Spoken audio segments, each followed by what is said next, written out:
we're ready. Okay, everybody, thank you for coming tonight. I'd like to open up tonight's meeting at 8:06. 8:06. If everybody could stand up, we're going to do a flag salute and then a moment of silence, please. I pledge allegiance to the flag of the United States of America and to the republic for which it stands, one nation, under God, indivisible, with liberty and justice for all.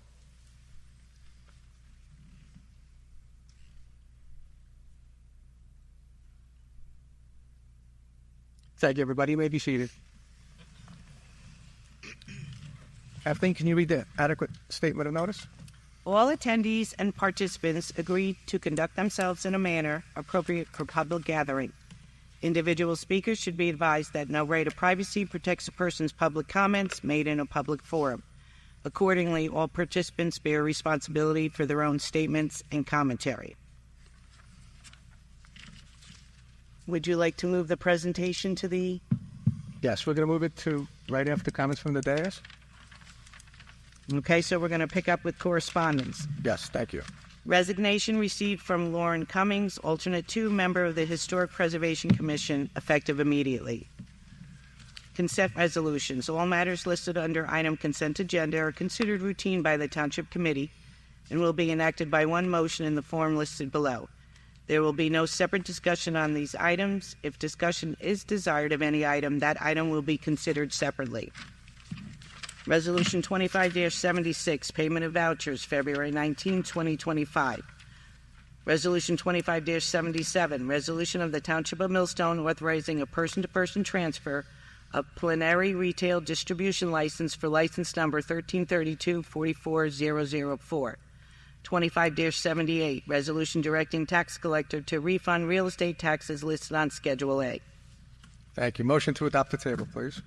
I'll make the motion to adopt. Thank you. Do I have a second? Thank you. Roll call. Committee Person Zabrowski? Yes. Deputy Mayor Morris? Yes. Mayor Farrow? Yes. Reports from various departments for January 2025. Tax collector, $2,242,254.70. Clerk's report, $5,815. Dog license, $2,235.60. Municipal court, $6,860.27. Recreation, $7,673.84. Construction, $29,163. COA, $4,284.50. Also included is the 2025 interest revenue. Motion to file, please. I'll make the motion. Thank you. Second? I'll second. Thank you. All in favor? Aye. Aye. Application for charitable bin renewal. World of Hope Recycling, LLC. Bin is located at Clarksburg General Store, and it has received permission from owner. Motion to approve a table? I'll make the motion to approve. Thank you. I'll second. All in favor? Aye. World of Hope Recycling, LLC. The bin is located at 899 Prineville Road, parking lot over by the Department of Public Works. Motion to approve a table? I'll make a motion to approve. Thank you. Second? I'll second. Thank you. All in favor? Aye. Application for a raffle license, Standardbred Retirement Foundation, RA number 335, off-premise merchandise raffle, to be held on May 27, 2025 at 353 Sweetman's Lane, Millstone Township. Thank you. Motion to approve a table? Make a motion to approve. Thank you. Second? I'll second. Thank you. Committee discussion? Okay. All in favor? Aye. Liaison reports? First. Sure. I have two things. So, open space, the clam bake is tentatively scheduled for Sunday, June 1st at Wagner Farm Park. And the second is the Millstone seniors had their Valentine's Day party this past Tuesday, and they are in the process of scheduling their summer trip, which they're looking at going on the River Queen in Toms River. And if there's any seniors that are looking to join a really good group, the Millstone seniors are always looking for people to join their group. They meet the second Tuesday of the month at 11:30 at the community center, and then they meet every Wednesday at the community center at 11 o'clock, and they do crafts, they do quilting, they do sewing. So if anybody is interested, please stop by and come see them. They'd love to have new members. Nothing new necessarily from the last 2 weeks, other than we're still looking for 2 additional volunteers for the Recreation Commission. It's a commission that meets once a month, drives the standards and practices for our recreation and community events, not just youth sports. It's active and passive, both senior and youth. So we're still looking for 2 volunteers to fill 2 open positions, which are alternates. The board is set now with a new one coming on next month, but we still have 2 alt positions. So if you're interested, please contact Kathleen Hart in the clerk's office. Fill out a talent bank form for consideration. And that includes if you don't have any children, too. You could still volunteer. Thank you. Okay. Anything else? That's it, Mayor. There was the Township OEM had met Monday night, and they reviewed all of our plans for evacuation in case of major disasters, power outages that happened over the weekend. We were in touch with JCP&L. They were on site, and they got diverted from fixing the power outages because of the storm. There was a bad accident on Millstone Road. Car took out a pole, and it knocked out another 200-300 residences. So they concentrated on getting that power back. Once those crews had fixed that, they concentrated on fixing the rest of the homes that were still without power. And everything, thank God, is now restored. And OEM and the township administrator, we always keep in touch with the authorities and the departments, police departments and fire and JCP&L when something happens like that, and especially DPW, to keep everybody comfortable. As always, in situations like that, we're more than happy to open up the community center. We welcome anybody who needs to come in and warm up, recharge their phones.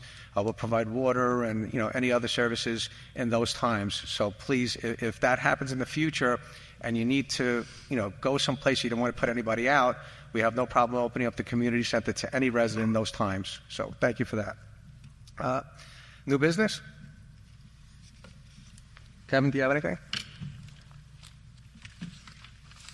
Okay. Well, just to follow up on what you just said, DPW plowing roads, and they put up these sawhorses to protect, themselves, the EMS, the fire department, the JCP&L crews that are trying to repair the damage. And unfortunately, we have drivers, and I'm not saying they're residents, but one shattered one of the horses. They went right through it, and another 8 or 9 cars went around it on one of our residents' lawn. So I appreciate if you guys give them a chance, or give the people that are trying to restore the power and save lives the courtesy, at least to avoid the areas where they got sawhorses. Obviously, there's a trooper actually did stop somebody. He was blocking the road with his car before we got there, and another car or 2 behind him. The third car decided to just go around everybody. So the trooper had a discussion with that driver. I'm not sure how that ended up. I really don't care. But I just would appreciate if you guys would, drive a little slower. The power yesterday with 300 homes, middle of dry roads, nothing to do with the roads. Obviously, it's straight away, so a distracted driver or mechanical failure, I'll give them the credit. But so if everybody just be a little more careful, I'd greatly appreciate it. Okay. Just to piggyback on what Kevin said, it's very apropos that we're in a school environment, and I've said this numerous times in the courthouse. Any resident or any motorist who passes a stopped school bus with its flashing lights will be summoned, and we will follow up, finding out who that driver was, and they will get issued summonses and violations to the fullest extent of the law. So please, when you see red lights flashing on a school bus, stop, wait for them to get on or get off that bus and safely on their property or safely on the bus. Once the bus moves, then you could move it as well. Will not benefit anybody for passing that bus. It'll just ruin lives for everybody concerned. So please stop for flashing lights in school buses. 5 points at $500. Okay. Any old business? No. Okay. Comments ready. Yeah. Any comments from the dais? All right. I have a couple of announcements. There's approximately 60 Millstone Children that are going to be doing a production, Bye Bye Birdie. It's going to be on March 1st and March 2nd at 2 p.m. Tickets are online or at the door, and it's going to be right here in the Impact Center. So if you have nothing to do on March 1st or 2nd, please support our children. There's also Mosquito Madness tire pickup coming up, and tires stored outside hold enough rainwater for mosquitoes to grow. One tire can produce more than 10,000 biting mosquitoes. So please get rid of your tires. Monmouth County mosquito control personnel will come to your property and pick up as many as 10 car tires without rims. You do not need to bring the tires to the curb. If you have any questions, please call 732-542-3630 to make arrangements. Okay, pickup will be between February 1st to March 31st, 2025. Millstone Township 2025 spring cleanup will be Monday, April 7th to April 11th. If you have anything that you want to put to the curb, do it during that time. It's not to exceed 5 by 5 by 5. If you have any questions, please call the township and we'll give you the answers to your questions. Also, there's a paper shredding event, so if you have any personal documents that you'd like to shred, micro shred, May 31st, 2025, Millstone Township will be hosting a paper shredding event sponsored by the Monmouth County Board of County Commissioners. This event will be at 9 a.m. to 1 p.m. at Millstone Park, Ford Red Valley Road. This event is open to all Monmouth County residents, so you do not need to be a Millstone resident. Also, we were advised by the County Clerk, Christine Hanlon, of certain key dates and deadlines for the 2025 primary. The major event is that they moved the primary from June 3rd to June 10th. So if you have any questions, please go to the Monmouth County Clerk's website and look at all the dates if that's going to affect you. Last thing I have, and I'll read it, is the 250th anniversary of the United States is a historical occasion. How will Millstone Township celebrate? We're calling on all Millstone Township residents to get involved in celebrating the anniversary of the 250th founding of the United States in 2026. This is a once-in-a-generation opportunity, not only highlighting and reflecting on the past, it's about building a shared sense of pride and unity for the future. Please join your fellow neighbors on February 25th at the Municipal Courthouse, located at 215 Millstone Road at 7 p.m. to brainstorm commemorative events, volunteer your ideas, your skills, your talents of making Millstone the United States celebration a historic one. Please be part of this historic opportunity, and we can't celebrate without you. If you have any questions, please call our Township Clerk, Kathleen Hart, at 732-446-4249, extension 1702. That's all I have. Thank you. Okay, at this point, I'd like to pass it over to our tax assessors. They're going to give you a presentation. We have been asked by numerous residents, we got tax assessment cards. Why are my taxes going up so high? Why is my values going up so high? And there was a lot of misinformation that was being cast out on social media, and people just didn't understand what that was all about and the process of how it was attained. So we thought that we would bring everybody here who is interested in knowing how their tax assessments are processed, the valuations and everything else, and the experts are right here. They're going to give you a presentation, and then we're going to open it up to any questions or suggestions that you may have. So without further ado, Chris? This is Chris Anthers. He's our tax assessor. Good evening, everybody. It's tough being the most popular guy in the room, as you can understand. But what I'm really here to do tonight, myself and my colleague Alex Worth, is to really, inform, educate, and give you the options involved with these changing assessments. As the mayor said, I'm Chris Anthus. I'm your tax assessor. This evening, Alex Worth, a colleague of mine, I worked with him for almost the last 8 years in the township of Middletown, and then he assists me with some of the more challenging things in the township of Millstone. He'll be helping explain some key aspects of the reassessment process. Our shared goals: provide clarity, transparency and guidance, and answer your questions most importantly. More specifically, we'll discuss understanding why the reassessment is happening, learn how the property values are determined, and to really inform you of your options if you had concerns about your assessment. A reassessment is conducted to ensure that property taxes are distributed fairly by aligning property assessments with current market values and trends. Over time, property values can change due to market conditions, as I'm sure you're very aware. If the assessments remain unchanged, like a perfect example is what we saw in Millstone, these assessments were set in 2013 or 2012 to 2013, and the acceleration in that market since that time period really kind of, exposed on what this lack of maintenance and these abilities to challenge and change these assessments, were really designed for. Some property owners may end up paying more than their fair share when these inequities are out there, while others may be, underassessed. I'm going to throw it to Alex real quick about ratio to give you guys a couple quick stats, and I'll get right back to you. Thank you, Chris. Every town in Monmouth County was ordered for a revaluation recently, and different towns responded differently. And we met on behalf of the Township of Millstone and the direction of the mayor and administration. We met with the county tax board to try to discuss our options in regard to the revaluation. You may have been here with the last revaluation. I think Chris mentioned that it went on the books for 2013. Correct.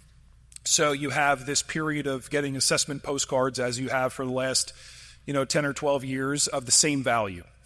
And it just continues to repeat itself. You get the postcard, you look at the value, I'll give this to my accountant, during tax time, and you kind of put it in the counter, the cabinet.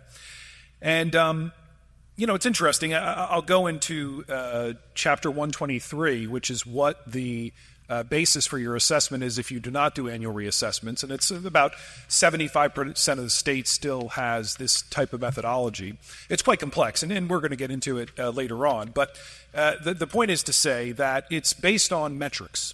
And so what's supposed to happen is when a property equalization ratio, which is basically the way to describe it is we have a sampling period of sales, and we look at those sales and we divide the assessed value by the sale price, and we say how close are these assessments to 100% to the purpose of what assessments are used for. And each year the Division of Taxation does this ratio study, and inevitably as prices go up, your ratio goes down. And so the division, and this is a countrywide, actually international metric that's used, that's called the ratio of assessed value to sale price. Basically, across the board, it's agreed that 85% or less begins to detach from its purpose. Its purpose is that it's close. It's around the market value of the property. And once you go below 85%, there are neighborhoods that begin, as Chris mentioned, to overpay and underpay. And when we talk about Chapter 123, we're really going to talk about why that is important, because you're going to see that in the places outside of now Millstone and elsewhere in the state, you have a vast area of acceptable error. So in Chapter 123, and I'm going to show you an example of this, there's an acceptable margin of error of 15%. And that's both directions. So you could be 14.99% underassessed, and you could be 14.99% overassessed. And in 75% of the places in New Jersey, that is perfectly okay. That's not actually okay. It's the law. And in a quick history lesson about the idea of annual reassessments, it's not new. It's been done for 38 years, I think, in Somerset County.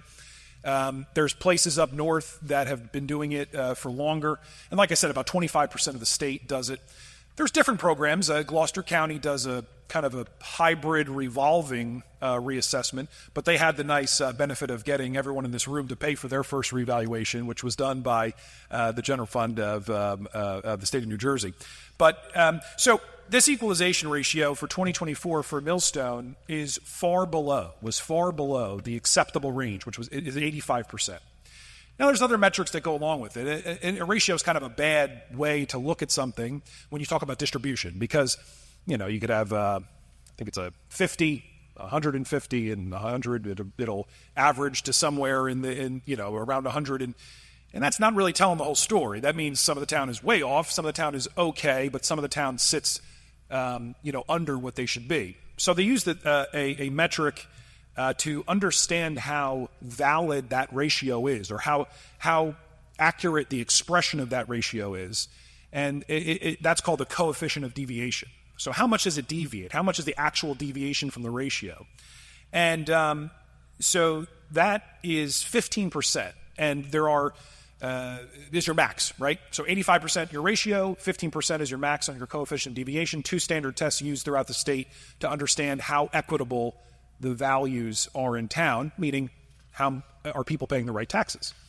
And so we didn't meet the coefficient because we did a reval, about a decade ago. So there is still some areas that are appreciating and depreciating at the same amount. But it easily could go well over that through courses of lower sales or an area that might go up or down. Sometimes you have situations where an area that was a lot of farmland has a development. And now those prices go up a lot more than they were in the area. And the accessory houses, too, benefit from that. And that's where you see sometimes like zoning changes or these types of things cause disparities in assessed values that were set a decade ago. We all see what happens in the real estate market. You can go online and look at your Zestimate. I'm sure it's gone up by, almost double for some people in the last, 5 or 10 years. Imagine not changing those values at all. And that's basically the default of how New Jersey taxes are distributed. So last revaluation in 2012, our ratio is 67%. The county orders everybody for revaluation.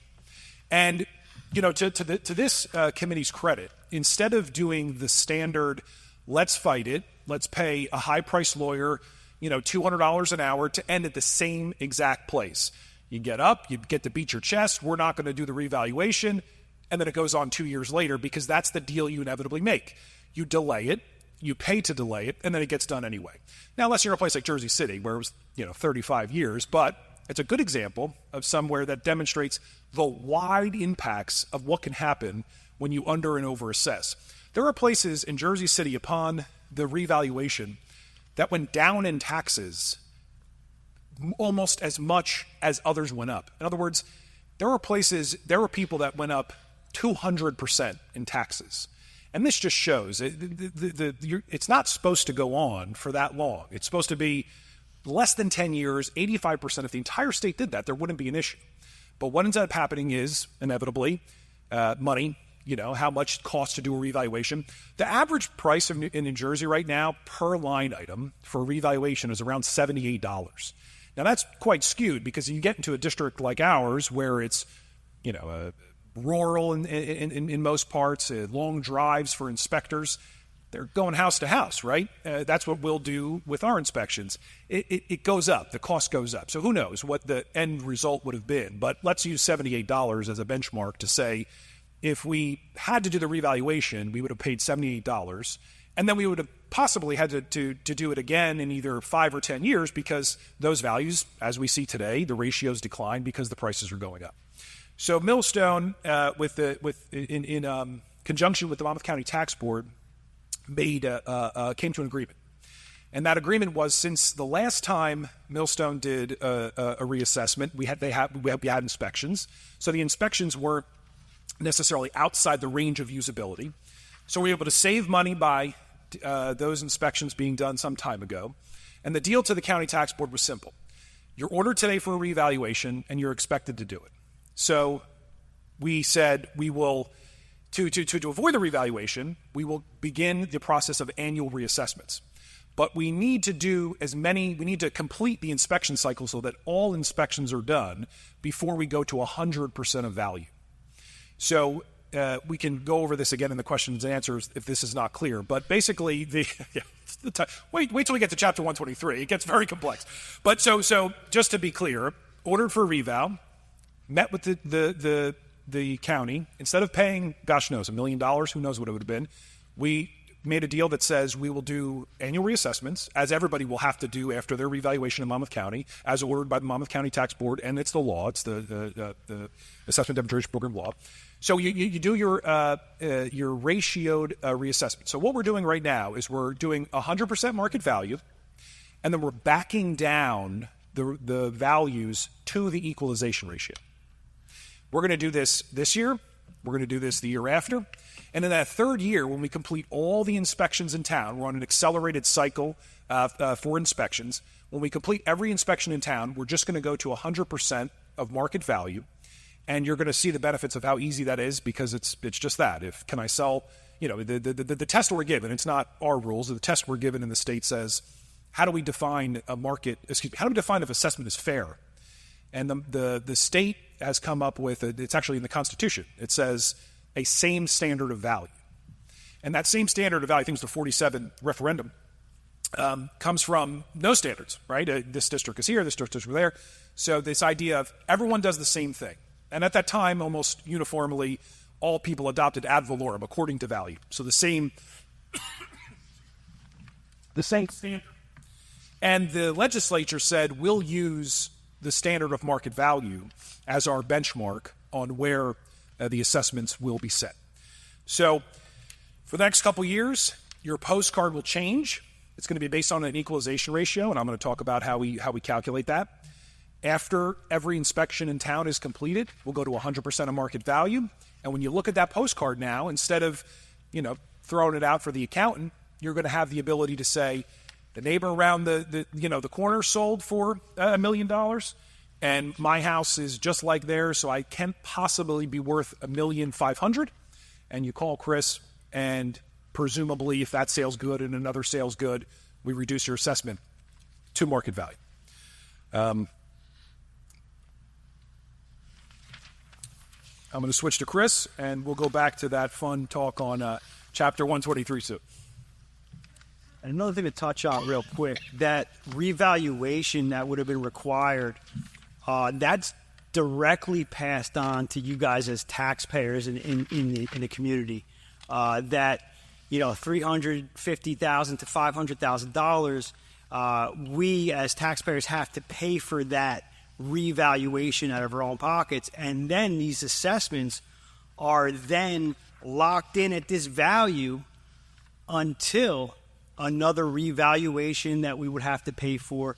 So with those choices, it just seemed like a no-brainer to kind of say, hey, let's figure something out, because it's not fair to the residents, due to the lack of assessment maintenance to be passed the buck for this. How are property values determined? It's market value. That's the easy answer. Market value as of October 1st, the pre-tax year. The pass process, let's touch a little bit on that. The pass process, you'd have infrequent assessments approximately every 10 years, 10 plus years, depending on what the market does. When the market's status quo and you're seeing, a 2 to 3% increase annually, your assessments and these deficiencies in the assessments aren't going to be as exposed as we all saw with the for lack of a better term, the COVID market and what property values did in the last, 5 years or so. So those assessments from 2013 just, compounded a problem of what should have, changed in these assessment processes. The property values become outdated. I spoke to a gentleman in depth. He's actually here tonight. I'm sure he'll be speaking during the Q&A. But this caused an unequal tax burden over time. This gentleman in particular, all his neighbors are paying, I don't know the exact figure off the top of my head, say $12,000, and he's at, $18,000, $19,000. I mean, these lack of maintenances and things, this just shows you how it could be such a burden to you as the taxpayer and the resident. And things like Chapter 123 that allowed appeals based on a range of value with that deviation that Alex referenced, that plus or minus 15%, it just compounds to bigger problems. The current assessment process is simple and much more transparent. It is market value. There is no range. If your assessment does not reflect what your house can sell for or comparables to your house can sell for, hypothetically on the open market, if the house next door is identical to yours and it sells for $950,000 and your assessment's $1.1 million, this gives us the ability to change these assessments. And it's a simple test. It's market value. Is the house worth this? We kind of put our appraiser hats on. Very seldomly do you have two identical homes. But that's why you have the plus and minuses of adjustments as if you were to get an appraisal done for a new home or refinances, and how the appraiser adjusts based on these 3 to 5 sales to see if this assessment or appraised value is accurate. The property values update annually. This ensures fair and accurate tax distribution. We're going to try to hammer home is fairness. It has to be a fair system for everybody.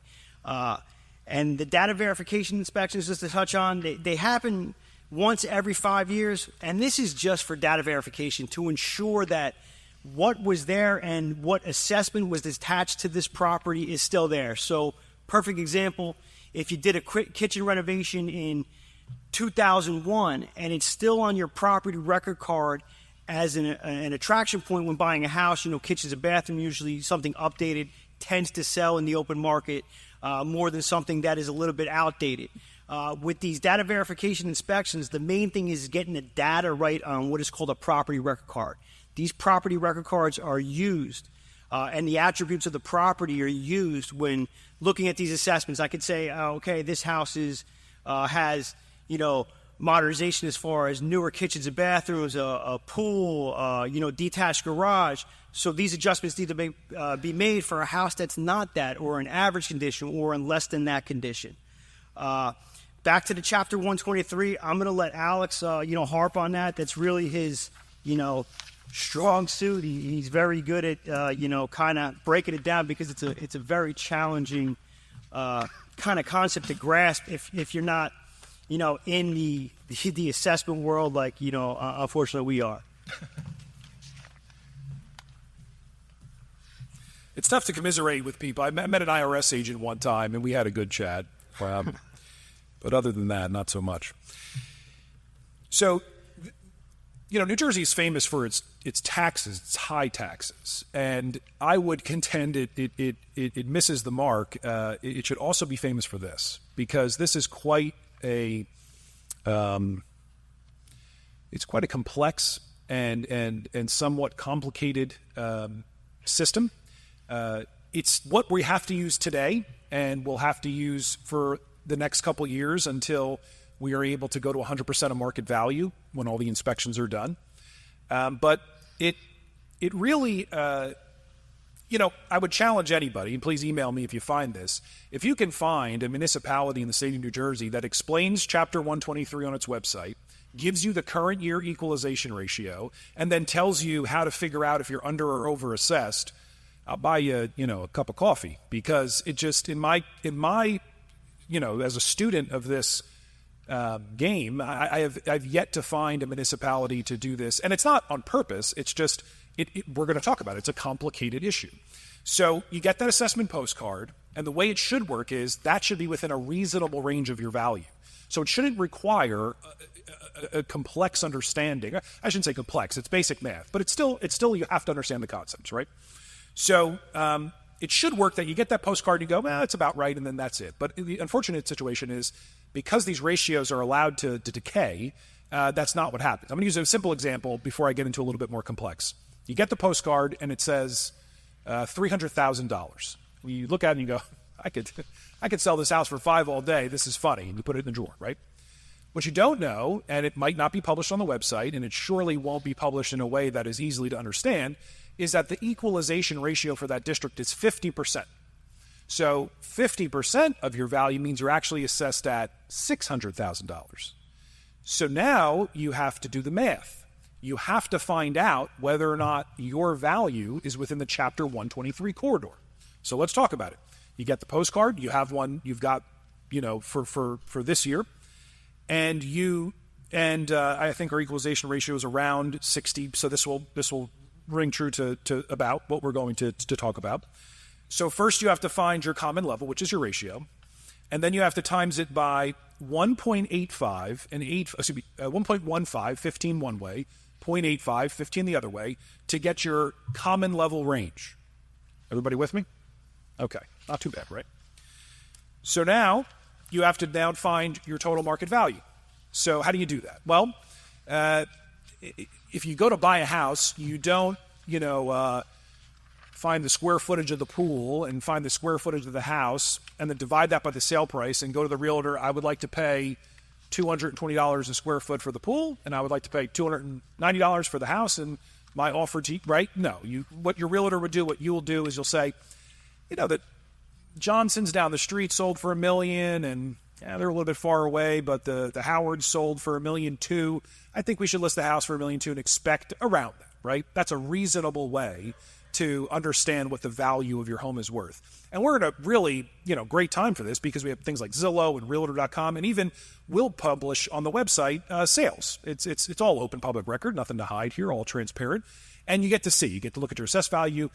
For the next couple of years, you'll have to do this, kind of wacky calculation, but this will give you the ability to understand if you're assessed correctly. So you got your equalization ratio. We know the corridor, and we now have our estimated market value. Johnson's, Howards, we know, right? So you take your total assessment and you take your estimated market value and you divide them and you get your equalization ratio, all right? And now you plot that on that 15% margin of error. So let's be a little theatrical here and good place. 14.99%. So you go to the county tax board. You got your, you did your math. You did your homework. You submitted 3 to 5 comparable sales. You get to the county tax board, and they say, you know what, Mr. Smith, I think you're right. I don't know if it's worth $600. I think you're about $599, $598. And you get that judgment back, and the phrase it uses is within the acceptable range. Zero relief. Think about this for a second. Maybe not the best with mental math, but it's something like on a $750,000 assessment at a $2 tax rate, 14.99% is around $2,000. So $2,000 of acceptable, overtax, in my opinion. And by the way, your neighbor in the other development behind you, maybe they got lucky, or maybe they had a low values over the course of years, and all of a sudden they redid the clubhouse and it became a very valuable neighborhood. That neighbor can be the other way, $2,000 less than they should be paying. So we're going to try to not have that happen. As a matter of fact, I'll say I believe the assessments we put on are accurate. I think you're going to see that if you have a similar house to somebody else somewhere else in town in their comparable neighborhoods, you should be paying the same, meaning your assessment should be about the same. But you still have to use this unfortunate type of calculation to understand exactly for the next couple years. So I want to touch on, so that's chapter 123, and I'll be here, all night to answer specific questions about that if you want. I do want to touch on two things, though, about taxes and equalization. I've been doing this for some time, and I hear the same questions over and over. And the two that immediately come to mind are, you're collecting all these new values. The town went up considerably in value. Where is all this money? You just raised my assessment, but I'm paying $2,000 more. Where is all this money? And it's interesting because it's not an unreasonable question. If you are paying $2,000 more, where's the money, right? So the best way I guess I've thought about this in the past to demonstrate is a pizza. The budgets of the municipality and the school and the county and the open space fund and the library are the pizza. They're the pie. They're the total amount to be raised by taxation. Because remember, the government doesn't have money. It has our money, and it uses that to pay its bills. So when we collect taxes, let me deviate real quick. That's another thing that comes up a lot. Where is all this money that you're collecting from my bill? Well, the municipality only actually gets to keep around 10%, right? That's what our municipal collection rate is about 10%. So you look at that bill, and really you should also think about it as a pie. And the municipality has zero control over anything else. Unfortunately, as much as they, would like, They don't control how much the school board spends. They don't control how much the county spends. They don't control how much the open space fund set by referendum, set by you, usually. And library tax sometimes is about a third of the bill, depending. So there's nothing the municipality can do about that. If I always joke, if the school board and everybody else sent you an individual bill, you probably never talk to me, because you'd be yelling at the accountant of the school board or whoever, right? So one bill comes to the township, we collect all the money, and then the second it comes in, it goes right back out. It goes right to the school, right to the county, right. We don't keep that money, right? So 10%, I just wanted to be very clear about that, is about what this township is able to do. And I think, frankly, municipalities do a lot with 10%. I mean, everything from, your stormwater management and your open, there's a lot that's done. Police protection and all the things that we, offer. It's a lot for 10%. So I just wanted to clear up the common misconception about where's the money. It's a pie, right? And when your assessed value changes, your piece of the pie changes. So that's where the money goes to everybody else. It's there is no more money. It's the same amount of money for everybody. The budgets amount to be raised by taxation, but it's divided by your assessed value. In other words, the portion of your assessed value is your portion of the total. So if your assessed value changes, your taxes might not go up, because the way it generally works is you would have to go up the total of the difference of the entire municipality. Okay, that was a little confusing. So each year the township's going to go up or down in terms of assessed value. If the township raises taxes and the county raises taxes, we'll call it 3%. If you go up only 3% in your assessed value, your tax bill should remain relatively the same. If you go higher than 3%, which is the total difference of each year's net value plus how much the budgets go up, you might see a change in the attributable percentage of taxes. I can go into that more if that wasn't clear. But the point I just wanted to drive home is very small fraction of your total tax bill is actually given to the township to run the essential services that it provides, and that there are no more monies collected when taxes are changed. Your actual neighbor might go down if you went up.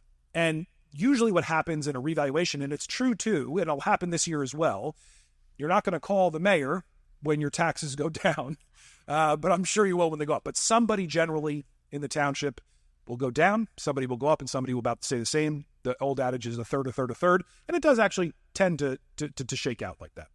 So I'm going to pass it back to Chris for some benefits about annual reassessments that just aren't available in the old system. We can have a conversation anytime about your property prior to your assessment being finalized. There may be a situation where we're unable to get the data on the property record card through an inspection or just outdated information.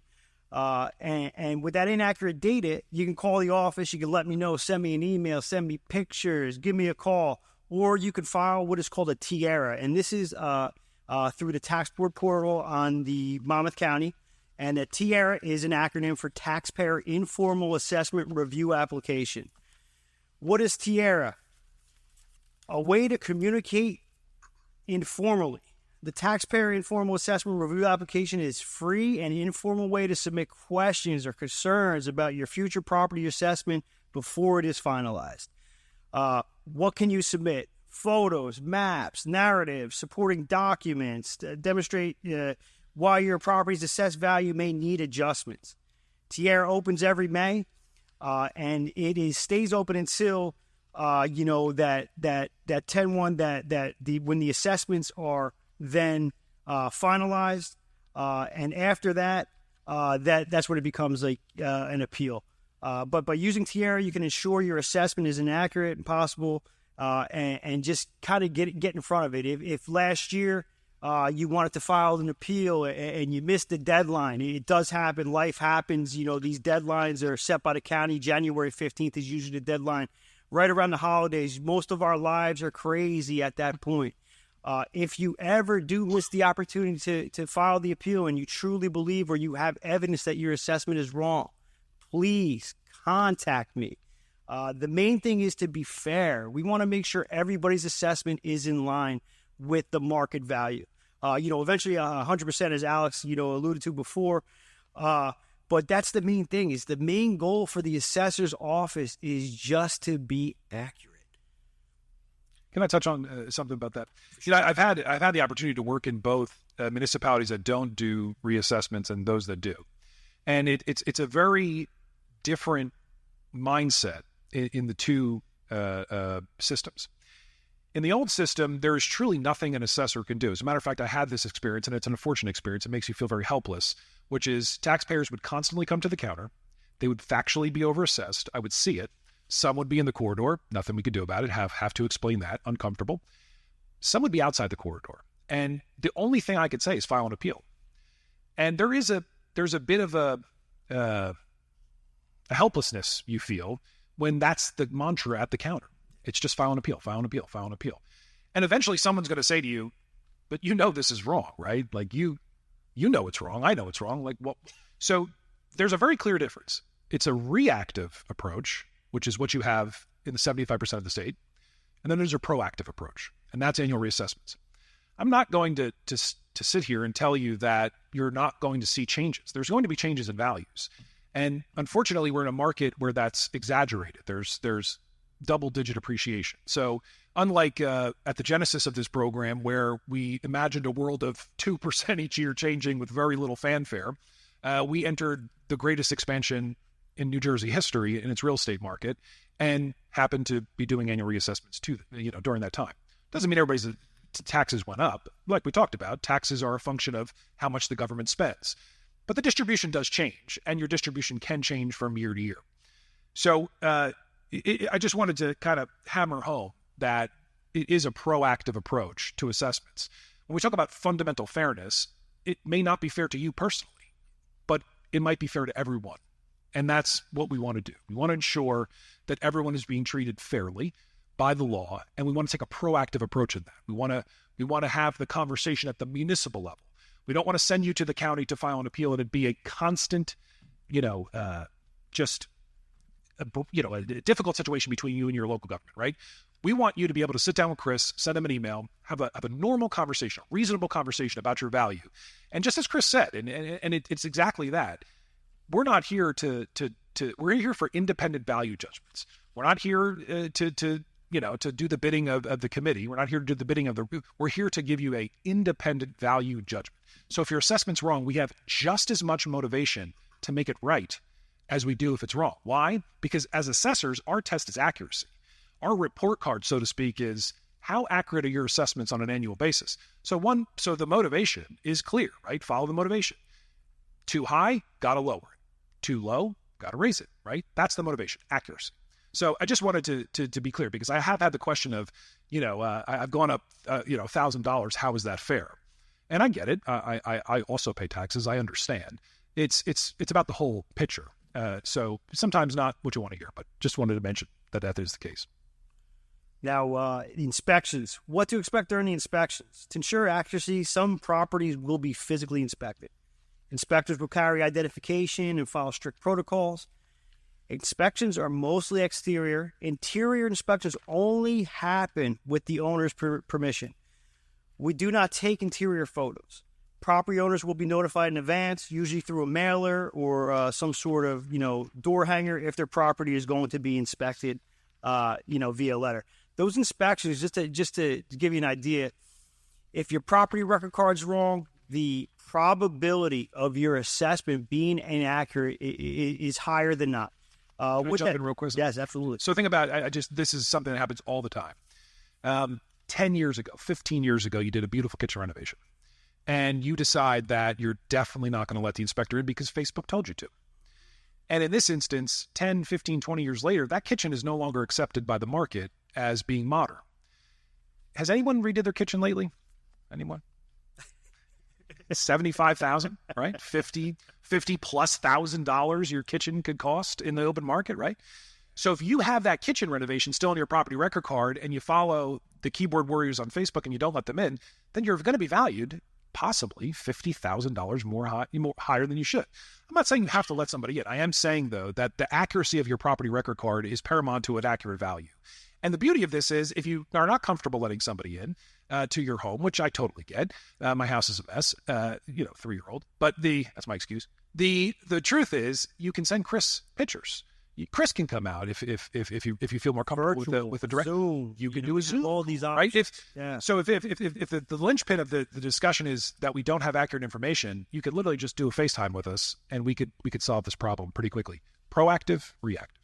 Right. I'm going to throw it back to you for the. So appeals.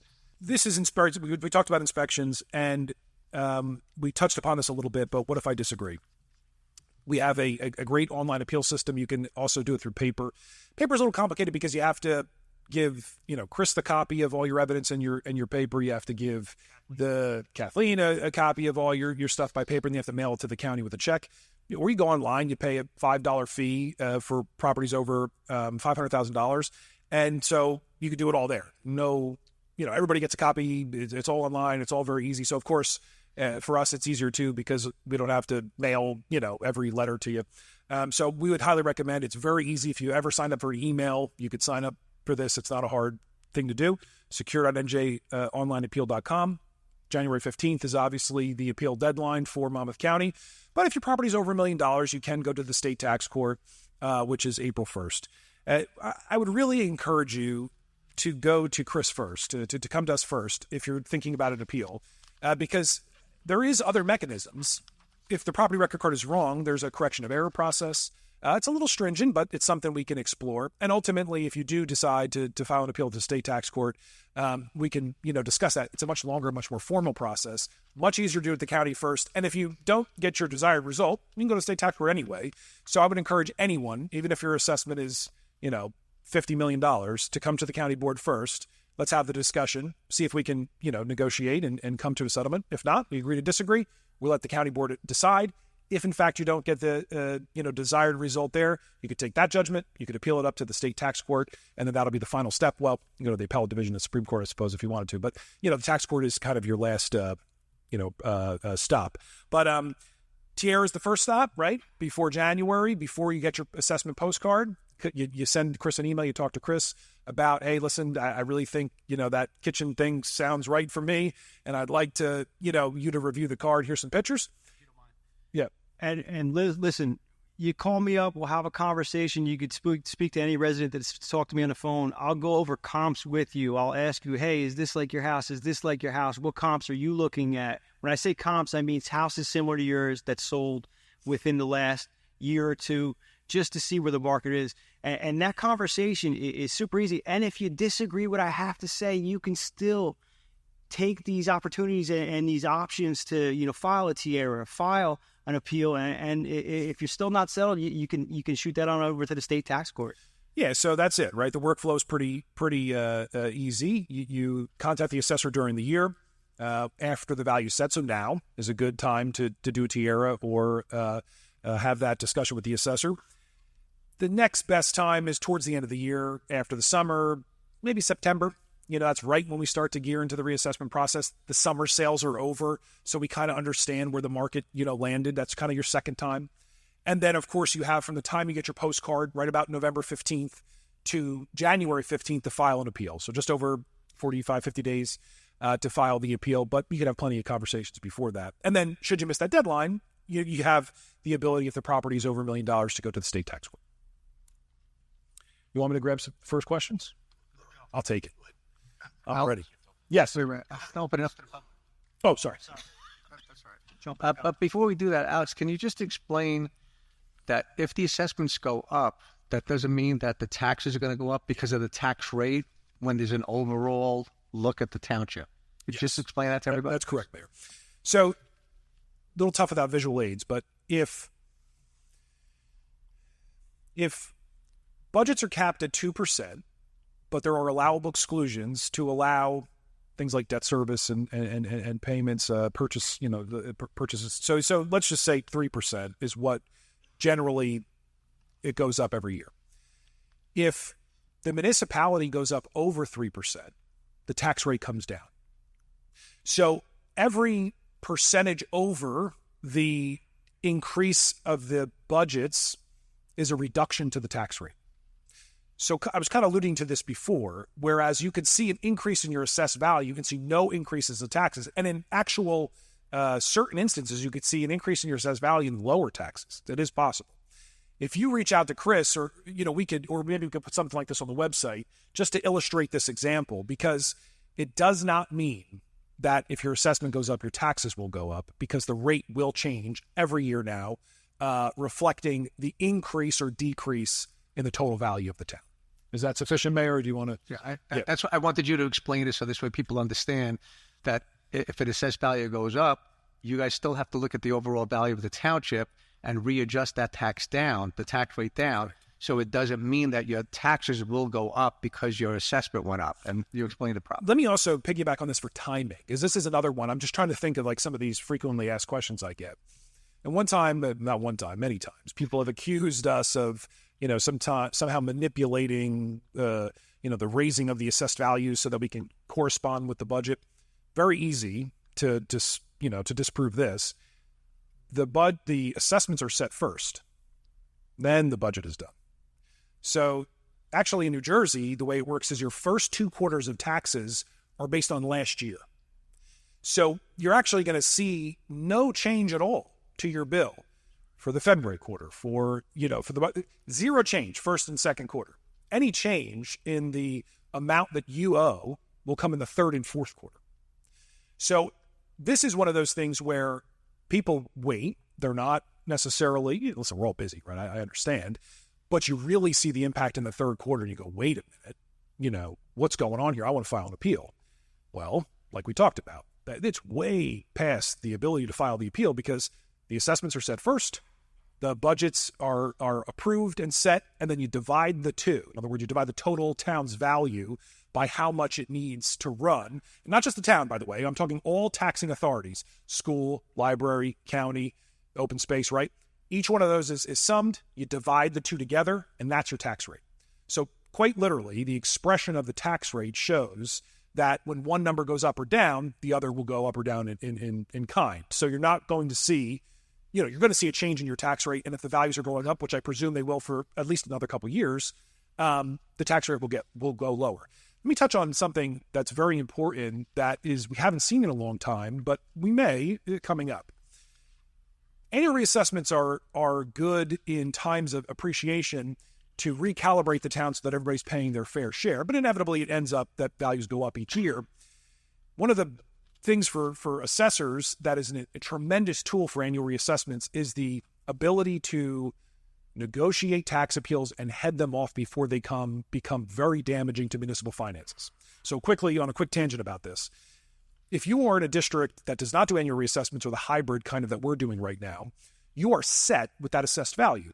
So as an example, a large taxpayer in town goes belly up and their very large specialty, industrial property, machinery is now significantly less than it was the year prior. So they file a tax appeal. Well, in the old system, there's nothing you could do with that number. It stays exactly like it is, and you have to begin the negotiation period.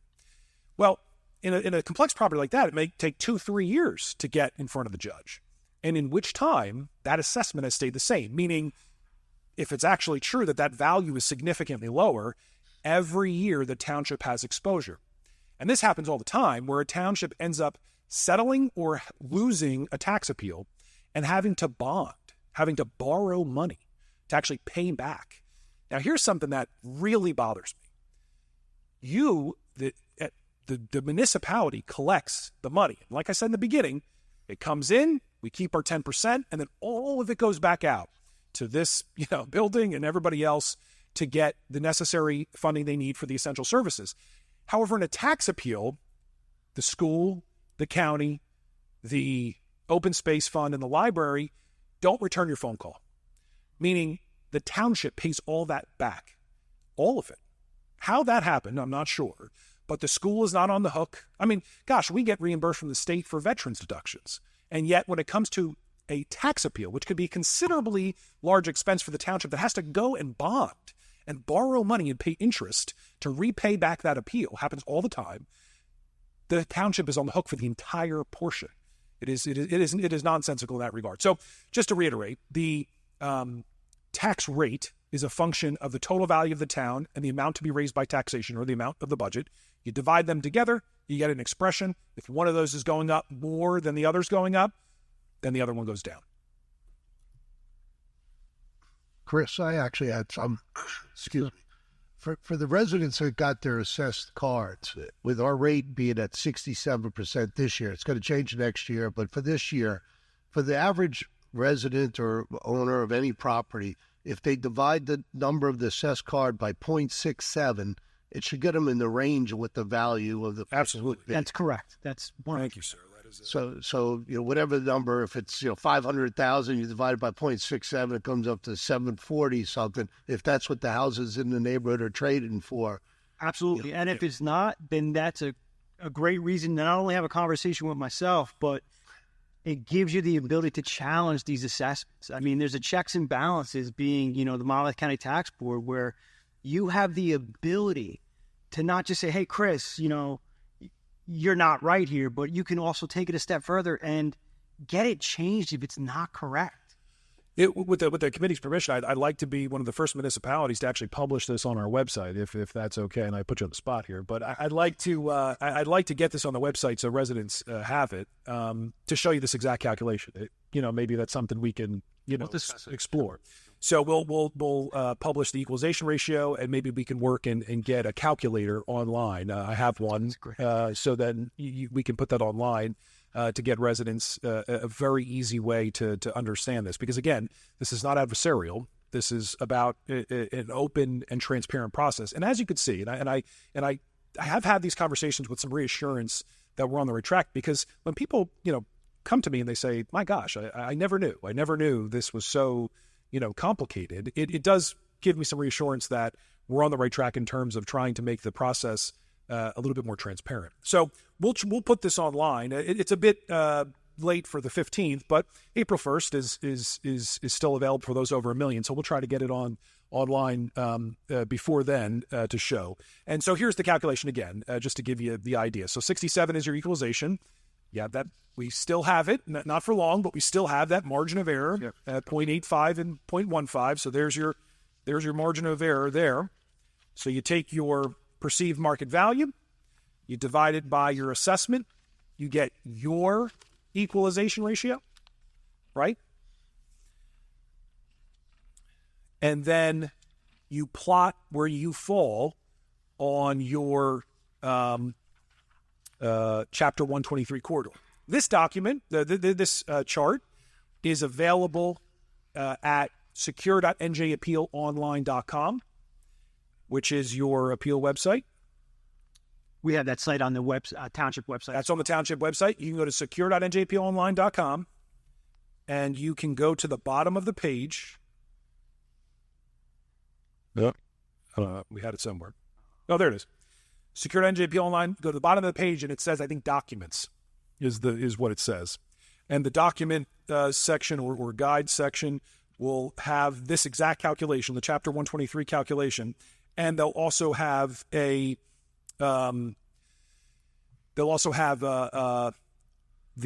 equalization ratios.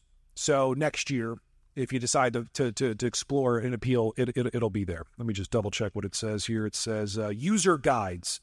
So secure.njpleonline.com/user guides.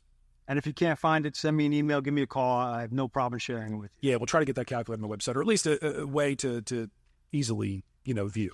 Yeah, Chris's email is taxassessor@millstonenj.gov. Mine too. Same email. There you go. Yeah.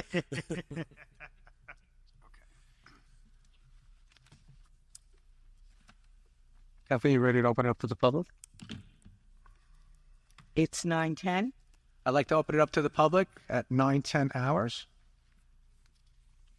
Now they will have to state their name and address, please. Yes, if anybody has a question, please come up to the podium here, state your name, your address, and whatever question you'd like to ask. It's open to anybody.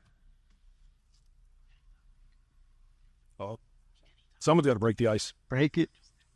Here we go. Got to. Yeah, it's right. Might as well just form a line. Yes. Do you need me to adjust anything? I don't think so. I'll Okay. talk loud. All right. So my name is Dorothy Sluzis, SLU, ZAS. I'm at 7 Arrowhead Way. And I forget what else you wanted. That's it. Was there anything? That's that it. was it. Now you can ask your question. So, am I allowed more than one question? Sure. Okay, good. So the first question that I have, Can you just speak into the mic? Yeah, but Can you like speak into the mic? the first question that I have is the 67% were outside of that corridor. Was that mostly because we haven't had a reassessment, or is that because the market has kind of exploded in the last few years? It's a great Yeah, question. so it's a great Where's question. that coming from that it's so far off? Great question. It's a great question. It is the latter. It's that the market, because our assessments were set back in 2012. So that function of dividing the assessed value by the sale is where that number comes from. So you can imagine, since 2012, the values have gone parabolic. So it's a function of the sales that have occurred and the increase in market value. We're tracking almost a full percent a month here, maybe between a 0.5% and a 1% a month, depending on where you're at. But so the point is, it's that. It's And the sales. do we know how long it's been off? Has that been off just recently? You can. It's right online. I think it was 70. Right? I mean, Every year it's been, exponentially decreasing. I believe last year it was 73.65. The year prior to that was 88.3. And then before the COVID market, I believe it was in the 9. So you can actually see, it's interesting, that almost follows the annual appreciation of the market.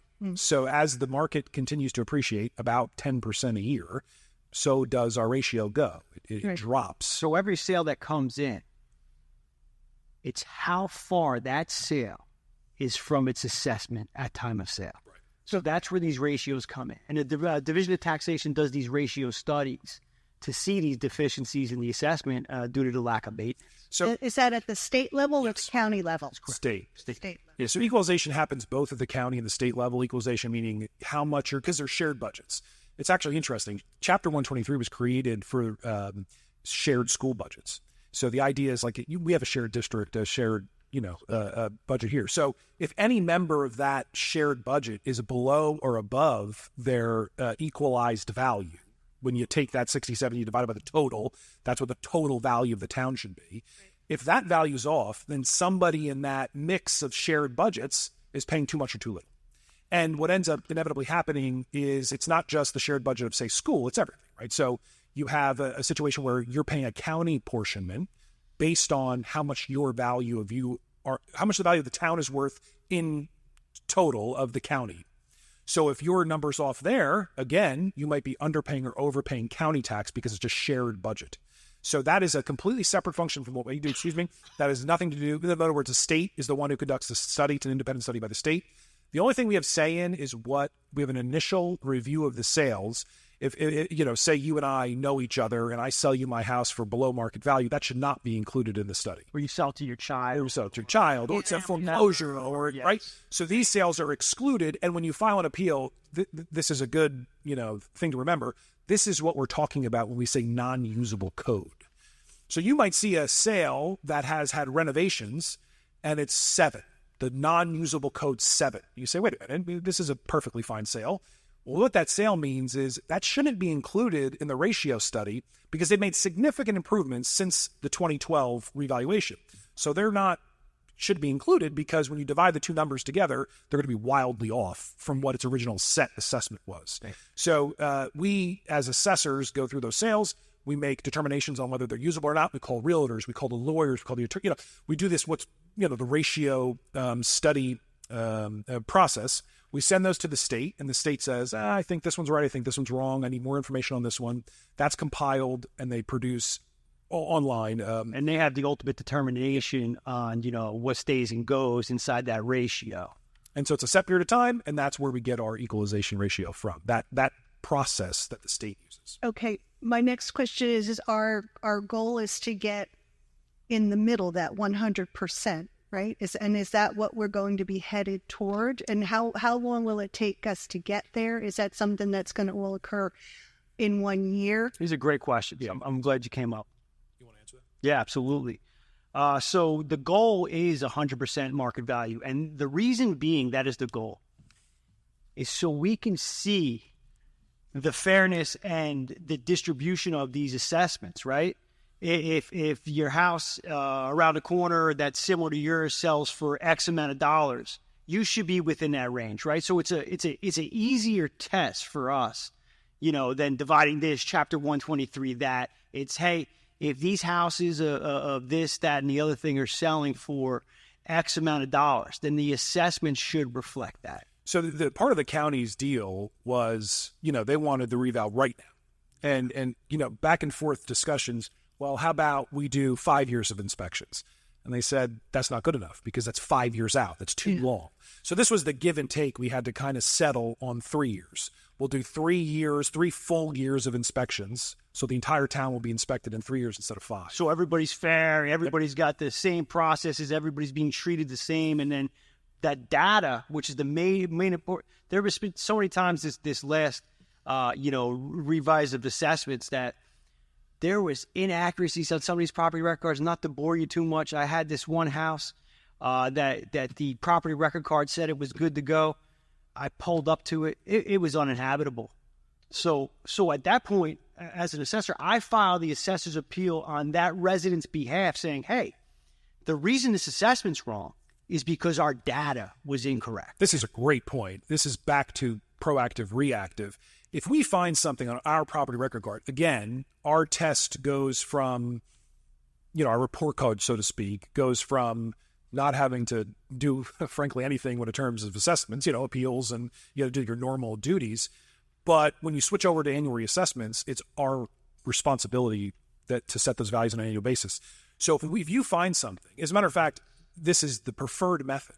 If you find something wrong with your card, bring it to us immediately. And if we can agree on the value, meaning we take off the kitchen renovation and it drops the assessment by $30,000, you go, that's okay. Where they put you down for a pool and you never had a pool. I mean, I've seen it happen before. So there's no reason in that situation that you should pay for the appeal. The township should. And that's what we do. It's called an assessor's appeal. So you come to us, you say, my basement hasn't been finished in 10 years. We'll remove from the card. We agree on the new number. We file an appeal on your behalf. Okay, and other people want to talk? There's somebody behind you. Yeah. Well, I just have one quick question. So the benefit that I'm hearing for this system is that you're, number one, you're proactive, which means that you can have a conversation prior to the assessment being finalized. Absolutely. My question to you is, you're going to know when it's finalized. How will I know when it's finalized for my property? Well, that's a great question. And the assessment postcard, it's called a Chapter 75. That comes out when the assessments are finalized. Just so you know, we have a hard date of October 1st of the pre-tax year to set these assessments. So if you keep that October 1st kind of date, I know it's kind of silly to think about it, but if we have a conversation anywhere between, say, after appeals in May and through September, before that October 1st, or those assessments are kind of set on November 1st, as far as we go with the calendar. And now my question is that information documented somewhere on our township website? So all of these dates that seem to be deadlines, right, that have impact, they're going to be... And it's also, to go one step further, it's also on the reverse side of that assessment postcard you get out. Oh, okay. On the reverse side, the second paragraph, it's crazy that I know this, but it starts with, if you disagree with this assessed value, these are the options or the choices, and it has the appeal site on there and all that stuff. So real quick, you get your assessment postcard now, right? January 15th. Right. Got to file an appeal if you disagree with the value. So you have the deadline's January 15th. If the home is over $1 million, you have a little bit more time. You get until April 1st. A little bit more complicated. Don't we recommend county board? Yeah. Don't recommend going straight there. Yeah. Try to get to the county just first. Easier. And then the tax rate, or I should say, after April 1st, you have from April 1st all the way till you get your next postcard to have a discussion. So April 1 to say, 3 years. No, October. Meaning of that year, you get to have the conversation in the year. Yeah, so from January 15th to say October or November. Yeah, let's choose October 1st. From January 15th to October 15th, you can call Chris. If you can't get in touch with Chris, or Chris says, "Listen, it'll never happen. I promise you that." Yeah, I understand what you're saying, but I want to. Let's agree to disagree. if that's what you come to, you get your postcard on, say, November 15th. You have from November 15th to January 15th to file an appeal. The process starts all over. So from April 1st to October 1st is informal discussion. That's Tierra. After that, you have your appeal deadline to the county. And then you have your November. And we could still have a conversation before that January 15th. If you get your card. That's what I was going to get at. You could say, hey, Chris, this is crazy. This isn't my value. Like I said, we'll discuss some comparables. What a great job. Yeah, but we can do that. And sometimes through the appeals, if your assessment is wrong, you got to keep in mind, we do, mass appraisal. There's going to be deviation. There's going to be inaccuracies. If those cards are wrong, if the neighborhood's not right, if you have 3 acres of land and everybody else has an acre, just to give you an extreme example, those values could be inaccurate. The appeal is another good thing about the appeal is not that it's a great thing, but it gives us the opportunity to change these assessments. If I say, I agree with you, and I think your assessment should be reduced to this, we can come to that agreement, and there's the appeal. We'll change your assessment. You won't be physically taxed on these new assessments until the following July. Actually, that's a very good point. So you get your assessment postcard on or about November 15th. You have 45 days from November 15th to file an appeal. That impact doesn't happen until the third quarter. Yeah. So you're, without this discussion tonight, it's very easy to throw that postcard in the drawer and then come third quarter say, give it to your accountant when it's taxes. I never turned it over to see what you says. And on the back it says how to file an appeal. If you It's in shoebox. Not anymore. Yeah, right. Not anymore. Not anymore. Yeah. Every assessment, every past assessment for the last 3 years, every current assessment, every square footage, every year built, everything is online. It's all on the county website. So it's 100% open for you. And we'll publish sales online too when the time comes. But just to let you know, all that information is online, all open, all viewable. And I'm going to pose the last question and then turn it over to someone else. I'll sit and listen to your response. And it's a little bit kind of rhetorical or theoretical.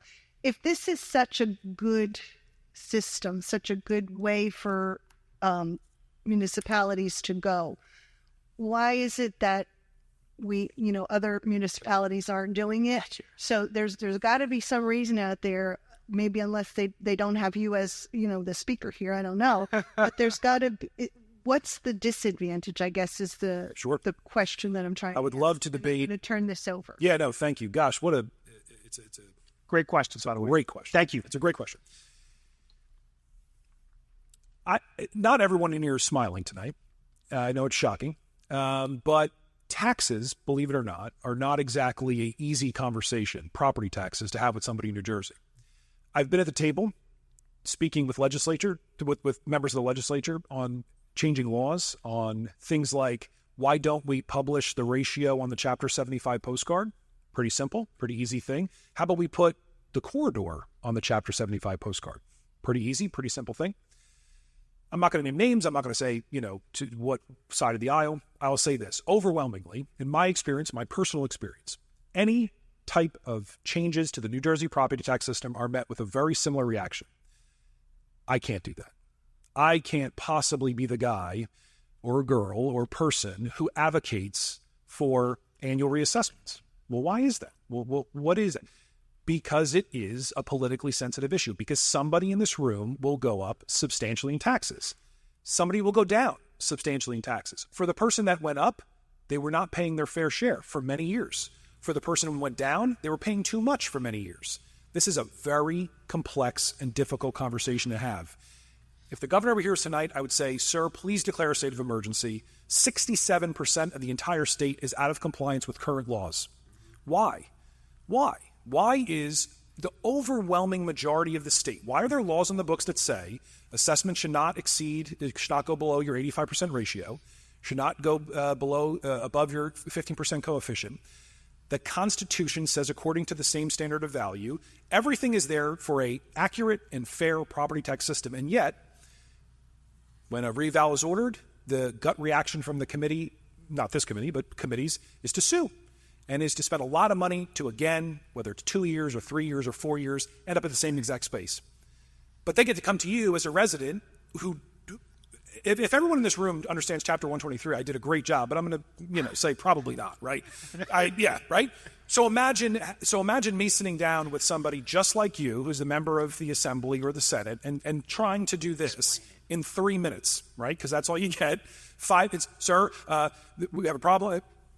The reason why people don't do annual reassessments across the board is because when we attempted to put forth a law that we did, and then Monmouth County responded directly to the county tax program. So Gloucester County, quick history, said we should fire all the assessors and we should do this at the county because that's how it's done throughout the entire country. And they forgot this one small detail, which is our assessed value of certain counties is more than the assessed value of certain states. In other words, we distribute more taxes than anyone in the country. So by way of the distribution mechanism of the taxes, it's a lot on the line, right? So that was a truthful statement when I said that people in Jersey City went up 100% in taxes. So imagine you're up for re-election as a mayor, and you're no offense, but you have to come to the dais and explain that the result of our reassessment is going to be 100% taxes for an entire part of the town. In other words, it's an extremely politically sensitive issue. I would, if you want a candidate that will run on simply, annual reassessments, I'm not the guy, but I'm sure we could find one. The fact is, it's a very difficult conversation. It's very nuanced. It's very complex. I hope we get to a position one day where we do adopt some model that is accordance to the law, which is an annual revision of value for a proactive approach of taxes. So I want to commend the committee for being, brave and taking on this, because it is a sensitive issue, but it is fundamentally the most fair way to do it. By the way, that's not my words. IAAO, International Standards of Assessing Officers, states that they want between 5 and 10 years is maximum for revaluations. Moody's has a number of times rates municipalities more safe and functional investments, their bond ratings are higher because they maintain their property values. And it goes back to a very simple concept, which is if you're a bond rating agency and there's the ability for a very large tax appeal to cause significant shifts in the burden, that's a financial issue, right? But if you're constantly able to maintain assessments at closer at market value, then it's a trustworthy, at least, system. By the way, I don't know if I mentioned this, but annual reassessments are a mechanism to ensure fair distribution when property values are going up. But when property values are going down, they're extremely valuable for the township because, again, the assessor's grade is not up or down, it's accuracy. So we have just as much motivation if we see those list prices start to struggle, those days in the market start to increase, we must lower those assessments back. Doesn't mean your taxes are going to go down. It just means the function of the proactive approach says, I'm just as motivated to raise as I am to lower because accuracy is the main goal. Two things, Al. Sure. Alex, two things. This is mandated, correct? Sorry, yes. This is an order from the Monmouth County Tax Board. We are absolutely mandated to do this. We have no choice. We have no choice. So this is not coming from Millstone's hands. Yeah, it was either revaluation or this. Yeah, revaluation. That's correct. That was exactly. It was, by the way, it was revaluation and do annual reassessments. That was the order from the county tax board, and that is for every municipality in. The total cost to the township if we were mandated to do a revaluation in 1 year?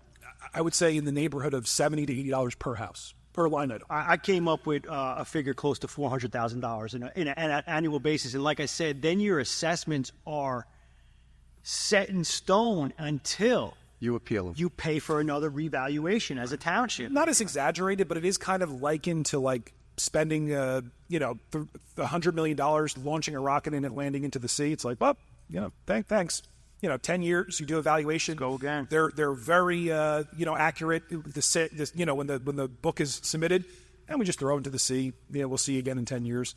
And if you're spending $500,000, all you have to do is just maintain those values through some paperwork and some late nights with your assessor. Like your assessor just, spend some time, does the reassessments each year, and you can maintain those values on an annual basis.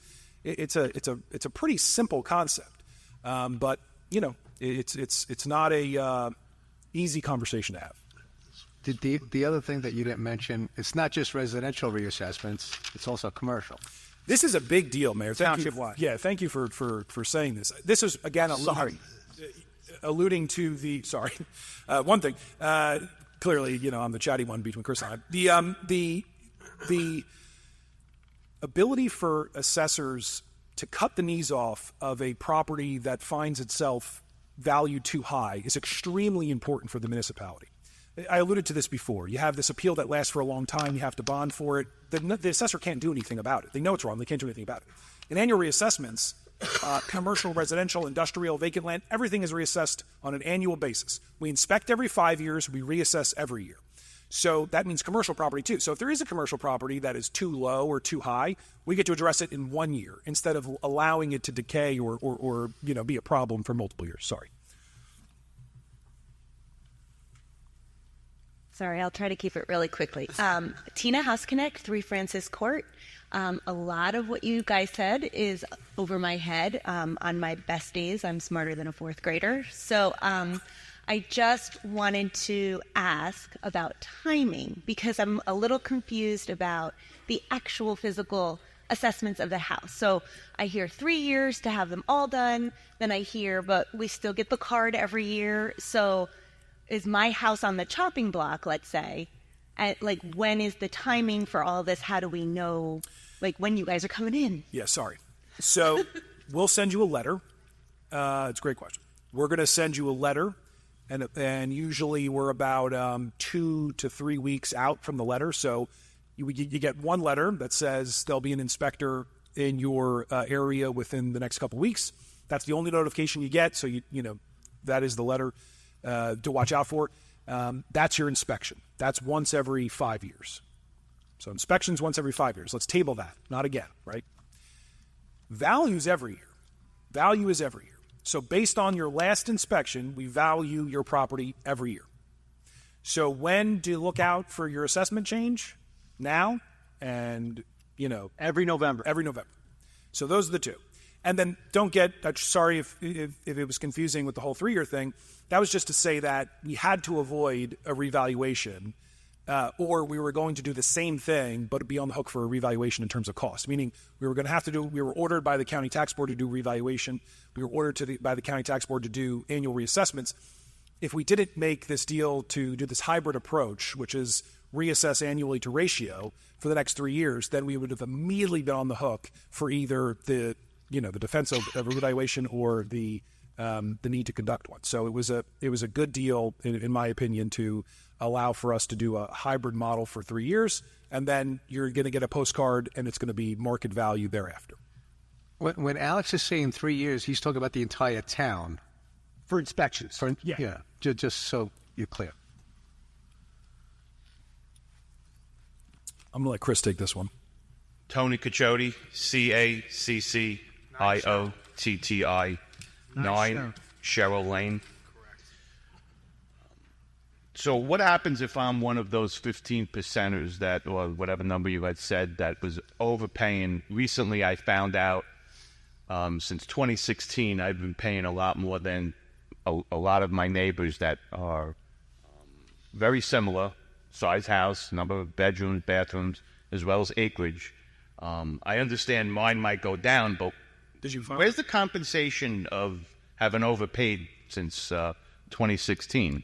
How does that work? Let's talk about the distribution of assessments. Yep. So I'm not going to talk about comps, because if I try to find a house in my area that sold recently, it's going to be way more than what I'm being assessed at and what I pay taxes on. I'm talking about actual data that I have of current houses within not even a half mile of me, very similar, like I said, and paying anywhere from 14 to 17 when I'm almost at 20. Yeah, I mean, it's the exact issue with not doing frequent reassessments. You are unfortunately a part of this. You are a. You could say it. No. What I'm saying is, it's you. I'm not the problem, but it's part of the problem. You're. I should say, like the problem is well known to you. It might not be well known to others. So you have you have an understanding of this issue. The state says by law, if you're not within 15% over or under, and you choose not to file an appeal on your neighbor, which is what basically the rules say, then it's totally within the law to be over or under assessed. That is an acceptable margin of error that the state uses through Chapter 123. Yeah, but there's no way. See, I'm in a position where I can't not file that appeal, because to bring the appeal, I've been through appeal process before. I understand your question. I cannot take comps of recent sales because that doesn't help me. To say it back to you, recognize that your value is reasonable. It's the other people that are not. Is that what you're saying?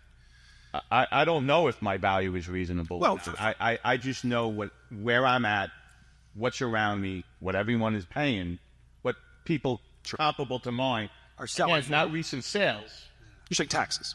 Yeah. I think this is, again, a great illustration of you get to personally, unfortunately, feel the effects of a system that is not maintained. The system that is maintained, exactly what we said in the opening, is going to have a disparity in taxes. It's going to have a disparity in assessed values, which leads to tax disparities. And if it's within 14.99%, that is the law of New Jersey, that's acceptable. Chris, let me interrupt you. If there's something specific about a specific property, why don't you make an appointment with Chris? We spoke offline. We spoke several times. Okay. Chris and I spoke. And that's how Chris really helped me out and helped me realize I'm correct. But it's it. It's F. Yeah, his concern is he is correct, and everybody else around it is not. Tax credit, we don't get that back. No. Because other people may go up. That's they're going to be their problem, and they're going to be moving it out. But mine would stay the same. But all those years of overpaying. This is what I'm saying when I'm being a little tongue in cheek, but I do mean that this is a broken. I think it's fair to say that what you're describing is not a functional system. It's not something you'd expect to be acceptable in government, right? So this is what I mean. Again, back to this very nuanced conversation. Why isn't this adopted statewide? Well, we're talking about some of the nuances of how these effects could be, right? So the issue is there is no retroactivity. There is a budget that's created each year. There's a tax bill that's sent out that's paid by the residents. Unfortunately, once that tax bill goes out, or I should say once the assessments are set and finalized, that's it. That for that year, you pay on what you pay. I'll give you a really terrible example, but it's the truth. If your house burns down after April 1st, I mean, this is terrible, God forbid, but if someone's house is damaged to the point of not being livable, your tree falls on it, you have to pay your full tax bill the whole year. Right? It's because that's in the books. That's already expected to be an amount collected by the government. So I agree with you. This is not a fair situation, but it is the law, and that law is very clear. There is no retroactivity, as far as I know, and there is no what you're actually talking about is a redistribution. So essentially what would have to happen for your case to be rectified is we'd have to revalue everybody again, right? Which is what we're doing. Which is what we're doing, right? And then you would see your change in distribution. So while I can't offer you a solution to your specific issue, I can say it is 100% being taken care of by way of the annual reassessment process. So now that I'm handed more of this knowledge, where can I find the data card that you speak of that would maybe have mistakes on? Sure. It's not the index card we get in the mail, but where can I find that? So you have two options. Yeah, you have two options. I'm going to give you kind of some color on these. Number one, you can get a non-detailed property record card right off the county website right now today. So you go to probably the easy way to find it is. Actually, the easiest way. Oh, it's on the website. It's on the website, but the easiest way, whatever search engine you use, Monmouth County Tax Records, it takes you right to what is called the Mod 4, and that houses your assessment history, as well as your property record card and your assessment postcard. So this postcard, your postcard's there, your property record card is there. It's a little bit of a watered-down version. What I would recommend is call Chris. Yeah. You call Chris. Yeah, you email Chris. You say, I'd like my property record card. Chris is immediately going to send you the most detailed version of the property record card, and that's the one you want to take a look at. So my last question being, I don't know where this is going to go, but where, obviously, in a town where there's probably, I know for a fact, because I'm in houses a lot, that we're in a town where most of our residents are empty nesters. The kids are out of the house. We're not really, the taxes we're paying in that big part of the into the school district. JNJ. And then we're at that age where we're not at 65, so we don't get the tax freeze. maybe I'm looking at 10, 12 years. Like, is there a solution? Yeah, I mean, it's a great point. I don't know if there's, other than Stay NJ that Chris just mentioned, Was that is a new 65? program. That's 65. Their property tax relief program, as you mentioned, is 65. Short of that, it's according to value. Now, if your spouse is 65, Yep. and you're within that range of 55, I mean, you can still file that senior freeze and that property tax reimbursement, just to give you a little education on that. Veterans get $250 off their annual tax bill. If you're wounded in war or disabled, you don't pay taxes. I'm just going through the, for the. Thank you. Thank you.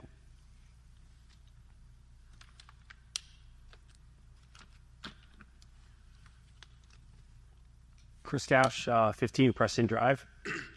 Can you define market value and how it's determined, and who sets the criteria for it? Is it an independent third party? Is it the county telling you how to value the houses? Where does the value come from? He's got a textbook definition he's going to bring up just so you can see it. It's from the New Jersey Constitution. They define, market value as true value. Yeah, so up there is the actual definition. So full and fair value of each parcel situated in the district as of October 1st. So I think, and tell me if I'm wrong, I don't know if this is what you're looking for, but so market value is not an exact calculation. It is a it's a subject. So this is exactly where I thought you were going. So subjectivity and in non-perfect markets are part of this situation, this business. And I could offer you one amount for your house now, and then Chris could come in and say, I'll double it. I'll go 10% higher. I'll go, right? And then vice versa. You could not like me because I'm the chatterbox, and you could like Chris, and you could say, I'd rather sell to Chris, even though it's 10% less, right? So this is, since the market in and of itself is imperfect, so are the valuations. But appraisal principles still apply.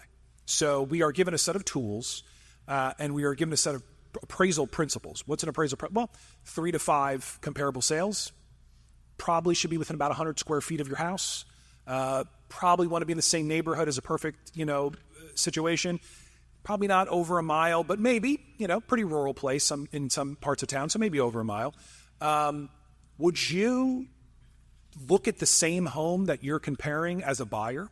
So our job is actually to try to predict what the market participants would do. And a lot of times this is kind of an easy exercise to say, I probably, if my house has 4 bedrooms, 2.5 baths, and 3,600 square feet, as a potential buyer of that house, I'm probably not going to go look at 10,000 square foot houses, right? So you begin to narrow down your field of search to what is reasonable. We talked about it, within a mile, within a couple hundred square feet, similar, amenities in terms of, pools, decks, porches, patios. You don't want to average those 3 to 5 sales. You want to kind of weight the most recent sale, or as close to October 1st as possible, to say thereabout is where I would expect, based on this sale, this sale, this sale, and this sale, where my house would trade for. And again, it's an imperfect system. So you and I can have an opinion on what modernization is, right? That's why there's a third party in terms of a appeal mechanism to allow us to disagree on points of, frankly, opinion, and allow a third party to hear both of our evidence and say, you know what, I think you're right, sir. I think, Chris is a little too high on this, and therefore I'll reduce the assessment by way of the appeal by X, right? So it's a subjective approach to a system in which there are principles. And frankly, it is mass appraisal. It's not a single appraisal of your property, right? So we don't go and we don't find 3 to 5 comparables on every single house in town. The way this mostly works is we take, say, 50 sales over the course of a couple years, and we maybe trend the ones that are older to today, and we get kind of this, sampling period of sales. And we look at the different amenities and we try to say, well, it's reasonable to use these 5 sales. And if they sold all for, X amount, then let's raise the land value, generally is where appreciation and depreciation goes. That's actually a good tip for you when you're looking at your values and comparing to other neighborhoods. if there's going to be appreciation or depreciation of the market, it's most likely going to be in the land that you see the change. Because frankly, you could have the same house as you did last year, but it could go up 10% in value. It's not the house that went up; it's the ground. That it costs more to live here than it did last year. So you're going to see most of your changes in market value through the land because that's where the appreciation depreciation ends up, being. Does that satisfy? Does that answer your question? So, technically speaking, it's October 1 to October 1, but the county board will absolutely accept after October 1 with the understanding that it's as close to October 1st as possible. So you could have a house list and be on the market for 30 days and sell November 15th, and it's reasonably a better comparable than in the summer because it's the closest it can. So we will submit sales from 10-1 of the pre-tax year all the way to the end of the year. I would recommend you do the same. The county board will accept them even though their documentation will say 10-1 to 10-1. Good? It's a great question. Anybody else? Good evening. Karina Ramos, 166 Millstone Road. I understand that the market value is based on an assessment, right? However, when everybody received the cards and saw the astronomical amount, for example, some people received $200,000 or $150,000, and Kevin mentioned that the way you do is just to be clear and everybody's understand what to do or whatever in the process, meaning I understand that it still has to be assessed. But with those cards, where did this amount came from? Like, for example, there's people that got assessed $200,000, and then you say you divide by 0.67. Yeah. Is it the amount on the assessed card, not including what you paid for the house? Total value.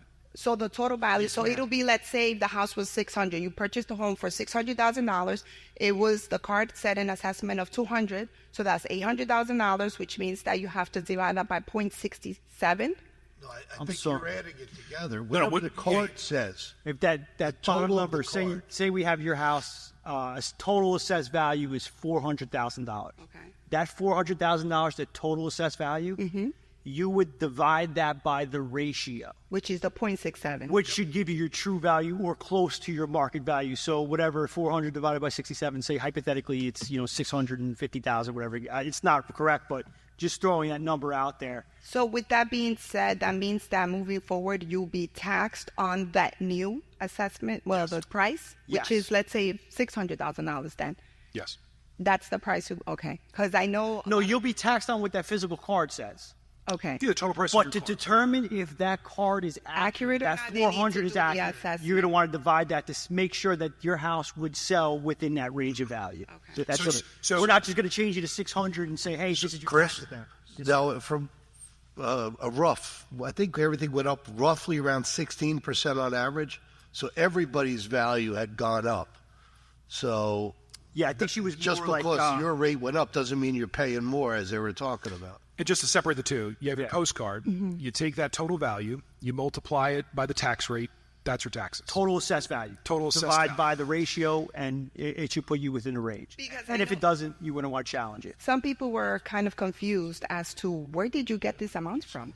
How did you know, let's say, that my house was $200,000 more or $150,000 more? Like, the house has not even been assessed, and then these cards come in the mail.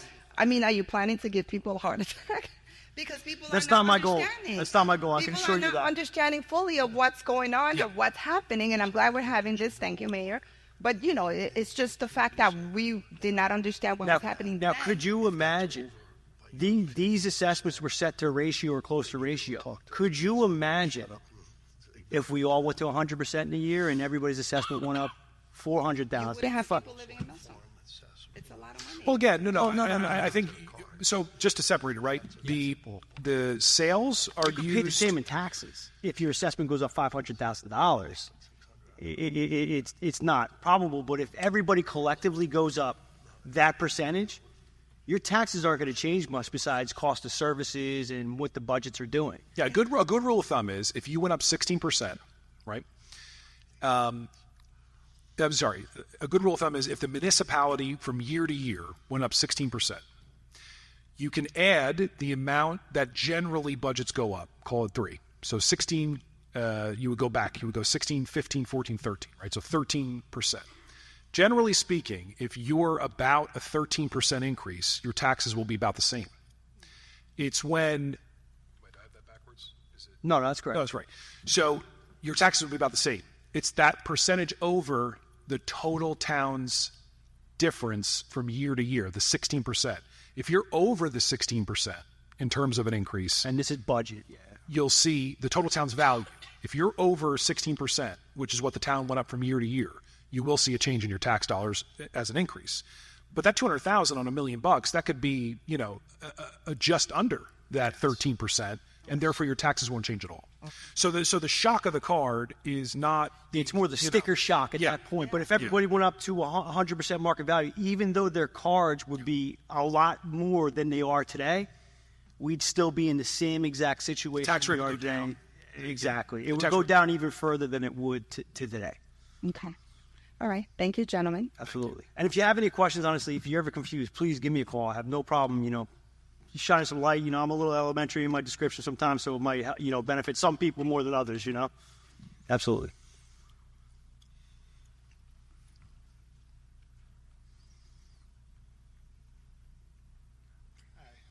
Stephen Delgandio, 12 Jacob Drive. I just got a follow-up question on the inspections. So once the letter comes, if you want an interior inspection, do you make an appointment, or how does that work? So you get the inspection letter. About 2 weeks, somebody comes knocking at your door. And the reason why we don't do appointments initially is, you can imagine the logistics of trying to make an appointment with everybody be a little tough, right? So it's like what do you do? Well, we just knock on doors. We try to see if you're home. And if you're not home, we kind of leave either like a sticker or a door hanger that says, call this number to do any amount of options, a virtual, a reinspection, these types of things. So you'll have that ability. But the first initial wave will be kind of like a blanket approach to see how many houses. And the inspector will come. They'll take a picture of the front. They'll knock on the door. If you're not home or you don't answer, they'll do a measurement to make sure that the exterior measurements are correct.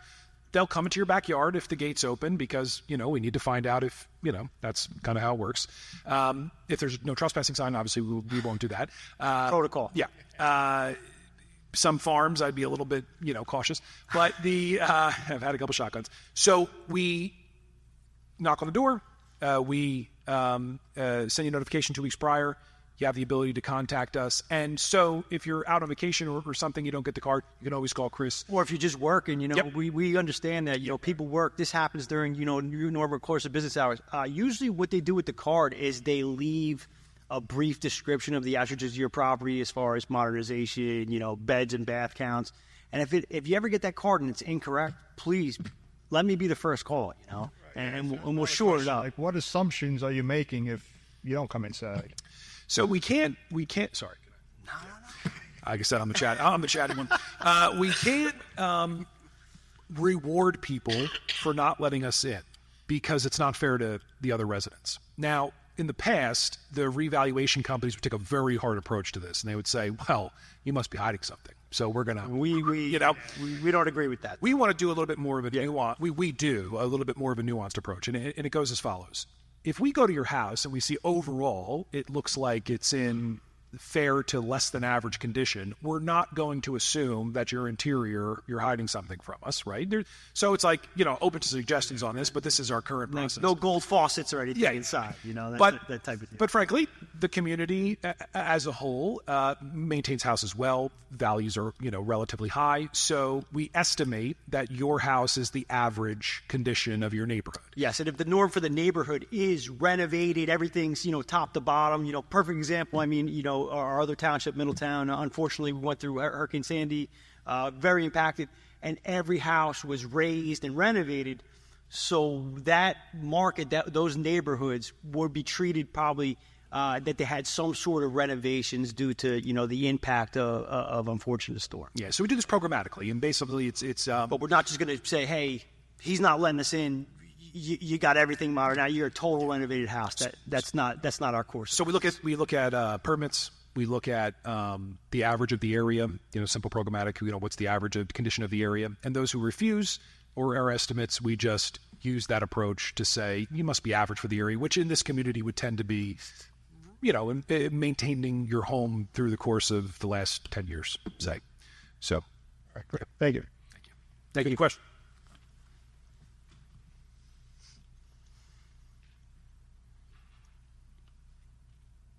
I am Brian Fogmeg, 1 Mountain View Court. My question is, how is that relevant, what you were speaking with the other gentleman? If you did any modernization or improvements to your home, how is that relevant to what you guys want to assess people's taxes on? Or not you guys necessarily, maybe Monmouth County, whatever the No offense. be. But I would add. I'm curious. Sure. Yeah, no, I would add this to my top 10 questions that are asked. And then usually, and thank you for top being 10. I'm surprised it's not high. Well, Top 3. yeah, Make you feel better.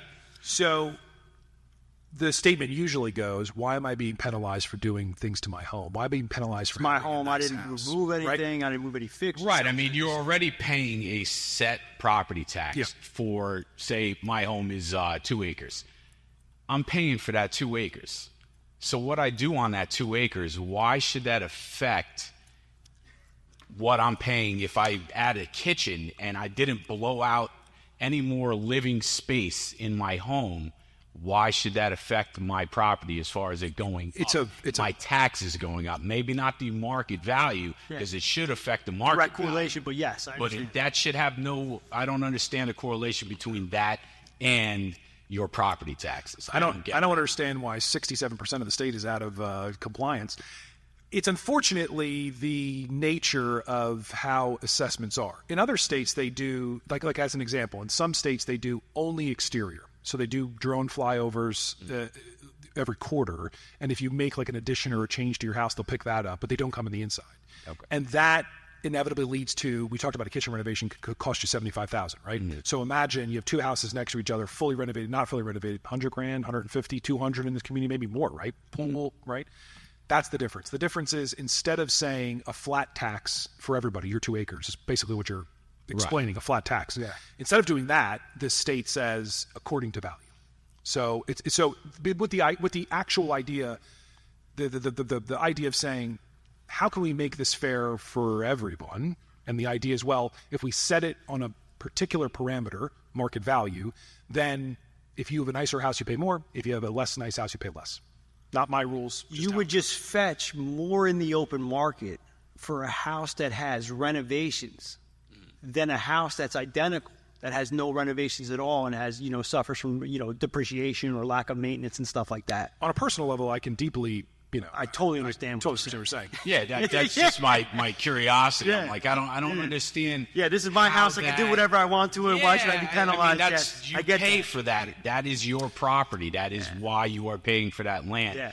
And I can understand if you were to, say, add an addition to your house and you're increasing your livable square footage. Sure. I could understand that, saying, okay, maybe, you have a leg to stand on as far as my property taxes going up. But other than that, it's the same, I don't get it. It's the same concept that I have 5 children in school, and it's 15-ish thousand, or whatever, 13,000. Right. And my neighbor has no kids in school, and yet we pay the same amount.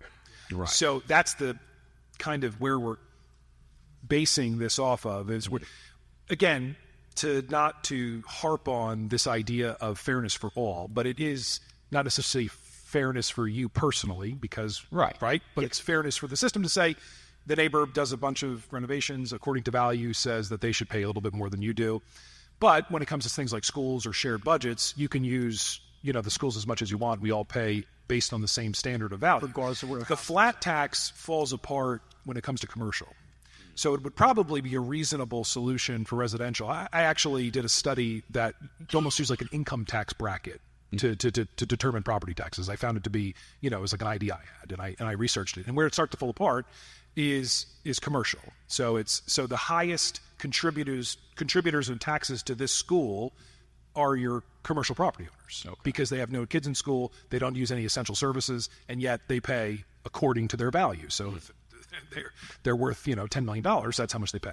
So that's the rub. It's according to value. That value is market value, not our rules, just how the state for sure decides. And if your market value of your home, which Millstone, I just moved here 4 years ago.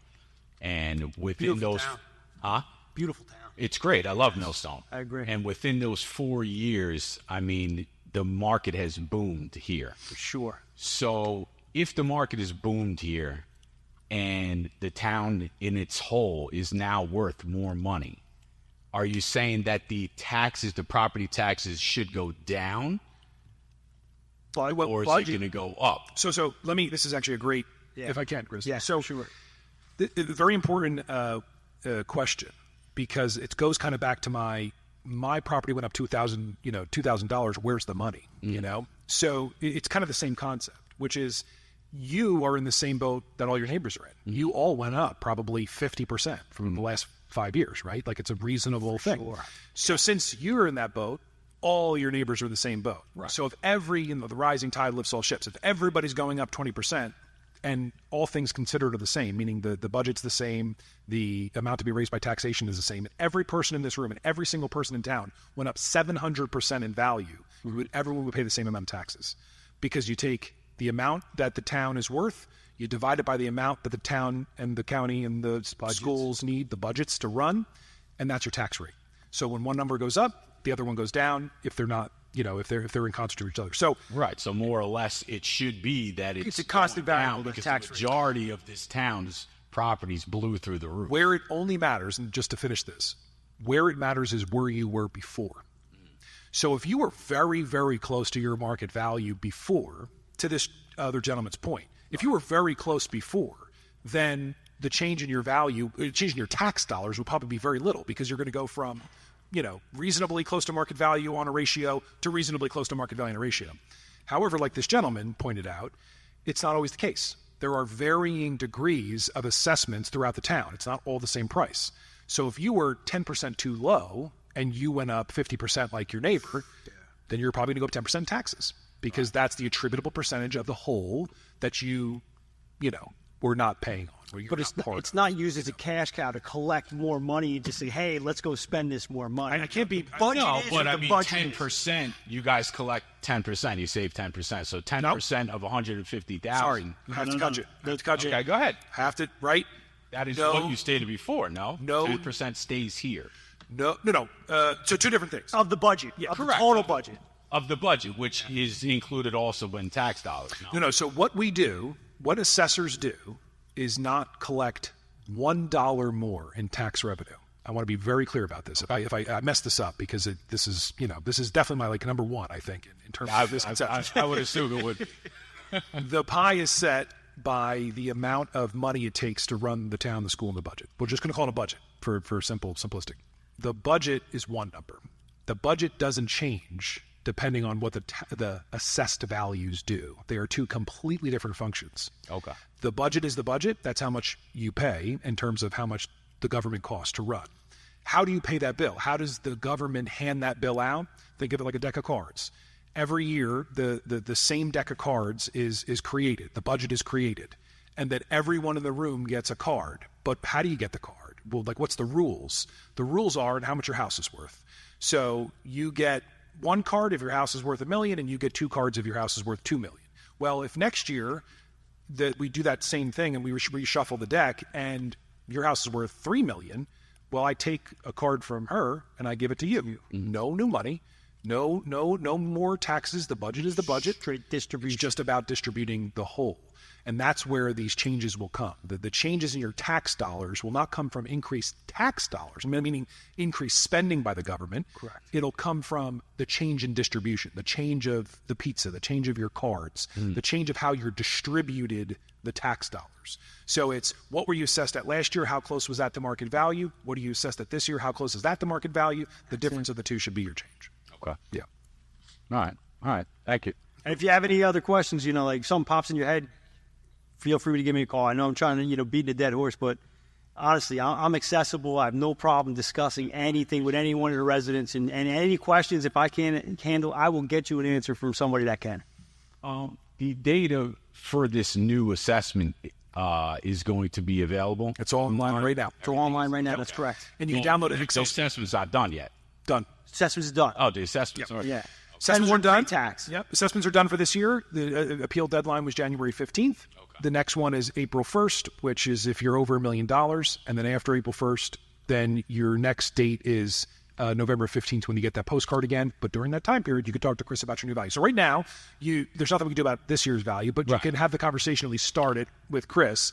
He's going to tell you, generally speaking, I'll speak, I don't speak for him, but he'll probably say, let's talk a little bit closer to the end of the year because the sales of 2025 haven't really happened yet. And another thing, just to harp on too, even though those assessments are set as of October 1st, then we go through appeals and budgets and stuff, you don't see that physical change in assessment until July. Tax yes, dollars. sir. Tax dollars. Physical tax dollars. Okay. All right. Thank you, guys. Yes, sir. Thank you. Thank you. Okay, it's getting a little bit late. I just want to thank everybody for coming out. And again, if anybody has any questions, please call or email Chris, at the Municipal Hall, and he'll be able to answer any of your questions. If you'd like to set up an appointment and meet with him to discuss anything specific, please do so. We're open, and we will try to help you in any way that we can. So thank you for coming. At this point, I'd like to have a motion to close the public. We got to close public comment at 10:07. Thank you. And before you close, I'd really like to thank these guys. They put a lot of time and effort into this presentation, and when they say they are available for any time, they actually mean it. So hopefully it's a tax assessor at millstonenj.gov, and we'd be glad to help you. So, all right. Thank you, guys. Thank you. Thank you. At this point, I'd like to have a motion to adjourn the meeting. Thank you. Second. You all in First, I'm sorry. Aaron. Well, so many choices. Chris was second. All in favor? Aye. Time out. 10:08. Thank you. And this meeting is adjourned. Thank you, everybody. Thank you.